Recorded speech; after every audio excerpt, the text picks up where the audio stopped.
अस्सलाम वालेकुम, मैं हूं ज़िया और वेलकम करता हूं आपको यूट्यूब चैनल पे। दोस्तों, आज की वीडियो में मैं आपके लिए जो प्रोडक्ट लेकर आया हूं, इसका नाम है रग्बी नेमेटिसाइड्स। नेमेटिसाइड्स हम ऐसे पेस्टिसाइड्स को कहते हैं जो कि निमाटोड्स को कंट्रोल करने के लिए यूज़ होते हैं। दोस्तों, यहाँ मैं आपको निमाटोड्स के बारे में बताता चलूँ।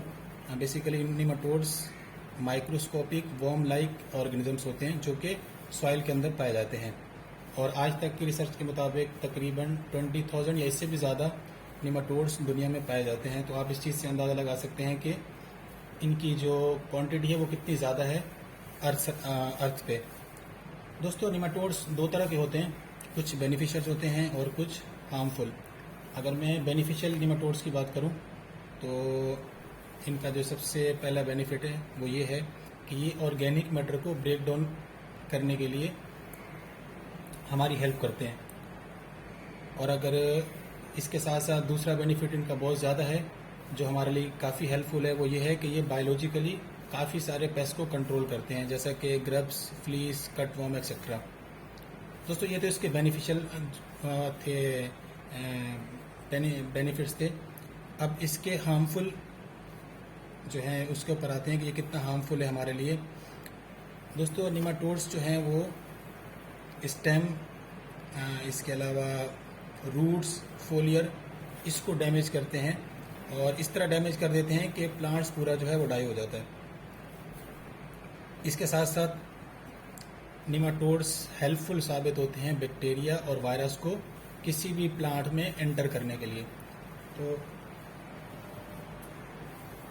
क्योंकि बैक्टीरिया और वायरस में एबिलिटी नहीं होती कि वो डायरेक्ट किसी भी प्लांट्स में एंटर हो सके, तो जैसे ही निमाटोड्स किसी भी प्लांट पे फीड करते हैं तो वो एक रास्ता बना देते हैं वायरस और बैक्टीरिया के लिए कि वो यहाँ से ईजिली एंटर हो सकें और डिजीज़ कॉज कर सकें। तो इस तरह करके ये काफ़ी सारे डिजीज़ भी कॉज करते हैं, जैसे कि रूटिंग हो जाती है। जो रूट्स होती हैं किसी भी प्लांट्स की जिसके ऊपर निमाटोड्स का अटैक होता है तो उसकी स्वेलिंग हो जाती है। रूट्स की स्वेलिंग, जैसे स्वेलिंग होती है तो उसका जो जाइलम और फ्लूएम का जो पूरा एक फंक्शन होता है, सिस्टम होता है फूड को ट्रांसफ़र करने का, तो वो पूरा ब्लॉक कर देते हैं, जिसकी वजह से पौधे की या प्लांट्स की डेथ हो जाती है। और किसी भी ज़मीन में निमाटोड्स है या नहीं है, इसका अंदाज़ा लगाने के लिए एक ही तरीका होता है, वो ये होता है कि हमें सॉइल की टेस्टिंग करनी चाहिए। सॉइल टेस्टिंग से ही पता चलता है कि हमारी सॉइल में या ज़मीन में कौन सी स्पीशी या निमाटोड्स है या नहीं है। ये सारा सॉइल आइडेंटिफिकेशन से ही हमें पता चल सकता है। तो ये तो निमाटोड्स के बारे में थोड़ी सी इन्फॉर्मेशन थी। अब अपने वापस टॉपिक पे चलते हैं। दोस्तों, रग्बी एफएमसी का प्रोडक्ट है और इसमें जिसकी कंसंट्रेशन है वो 5% होती है, और इसमें जो एक्टिव इंग्रेडिएंट है वो है कैडोसाफॉस। कैडोसाफॉस जो है वो एक्टिव इंग्रेडिएंट है रग्बी का, जो कि निमाटोड्स को कंट्रोल करने के लिए यूज़ किया जाता है।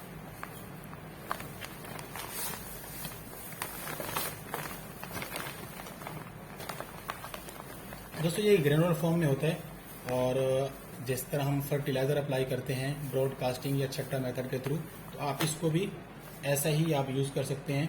अगर आपके पास कहीं भी लॉन में किसी प्लांट्स के ऊपर, किसी फ्रूट ट्रीज पे निमाटोड्स का प्रॉब्लम है, तो आप इसको एज अ ब्रॉडकास्ट यूज़ करके आप पानी लगाएंगे तो आपके जो भी निमाटोड्स से रिलेटेड प्रॉब्लम होंगे ये उनको कंट्रोल करेगा। और मैंने खुद इस प्रोडक्ट को यूज़ किया है, ये काफ़ी इफेक्टिव साबित होगा है।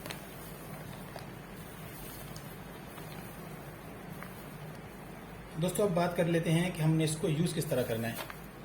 दोस्तों, अगर आपके किसी भी लैंड में या ज़मीन में जहाँ आपने किसी तरह की भी प्लांटेशन करनी है और वहाँ पे निमाटोड्स का इफेक्ट है, तो आपने जब ज़मीन की प्रिपरेशन हो रही होती है लैंड की, तो उसका जो लास्ट टाइम हम उसको हल चलाते हैं, तो उससे पहले आपने इसको एज अ ब्रॉडकास्ट रग्बी को यूज़ करना है। उसके अलावा आप इसको हल चलाएं और पानी लगा दें, तो आपका जो भी निमाटोड से रिलेटेड प्रॉब्लम होगा वो कंट्रोल करेगा।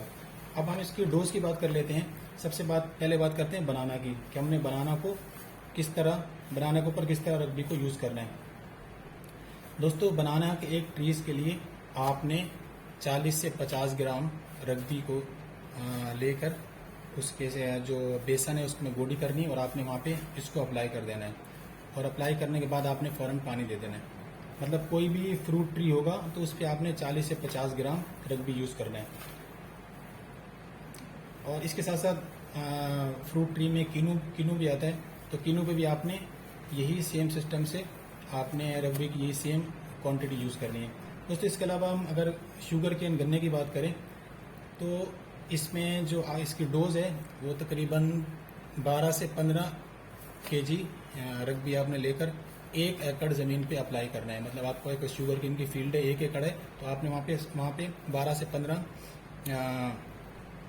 किलोग्राम रग्बी का लेके आपने उसको एज अ ब्रॉडकास्ट यूज़ करना है और उसके बाद पानी लगा देना है दोस्तों। इसके अलावा अगर हम वेजिटेबल्स की बात करें तो वेजिटेबल्स में भी इसकी जो डोज है वो सेम रहेगी, शुगर केन और वेजिटेबल की डोज सेम है। इसके अलावा जैसे तंबाकू है या दूसरी क्रॉप्स होती हैं जैसे कि जिंजर वगैरह, तो वहाँ भी इसकी डोज सेम रहेगी और इसको अप्लाई करने का तरीका भी सेम है कि आपने पानी लगाने से पहले इसको एज अ ब्रॉडकास्ट छट्टा मेथड से आपने इसको अप्लाई करना है, उसके बाद आपने पानी लगा देना है। तो जैसे डिज़ोल्व होगा, डिज़ोल्व होने के बाद ये सॉइल में चला जाता है और उसके बाद ये निमाटोड्स को ऑन द स्पॉट किल कर देता है। दोस्तों मैं आपको यहाँ पे थोड़ा सा बताता चलूँ कि ये एक कॉन्टैक्ट पेस्टिसाइड है, सिस्टमिक नहीं है। अगर कोई निमाटोड्स किसी भी प्लांट्स की रूट के अंदर चला जाता है, एंटर हो जाता है, तो उस पर इसका इफेक्ट कम हो जाता है। मतलब उस पर इसका इफेक्ट आप ये समझें कि 10 to 15% होगा। लेकिन अगर कोई निमाटोड सॉइल के अंदर होगा तो इसको ये 100% कंट्रोल करेगा।